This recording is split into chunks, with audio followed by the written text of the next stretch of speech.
రే ఏం చేస్తున్నావు చదువుకోకుండా? అసలు ఏం చదువుతున్నావురా? మార్కులు తగ్గినాయి. నీకు చెప్తానులే, మార్కులు ఈసారికి తగ్గినాయి అనుకో, బయట చెడ్డీతో నిలబెడతా సాయంత్రం వరకు.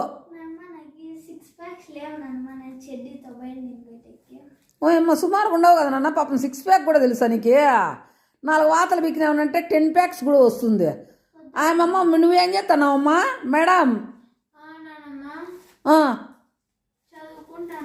చదువుకుంటాండవా? ఏం చదువుతున్నావమ్మ? బుక్ మూసిపెట్టి ఏం చదువుతుందిరా మెక్క? ఇదేనా చదివేది? కాదు, చదివేకి అంత బేజారు పడిపోతుండవే. కబాబ్ ఉంది, తింటావా? అయింది, తింటావా? దానికైతే రెడీగా ఉంటావా? నీకొద్దా అంటే వాడికి ఏం చెప్తానో వాడికి తెలుస్తుంది, నీకు తెలియదనమాట. కబాబ్ తినేకి రెడీగా ఉండవు. ఎప్ప 6 ప్యాక్ 4 ప్యాక్ ఆ ప్యాక్ ఈ ప్యాక్ అనుకుంటా. చదువుకోండి.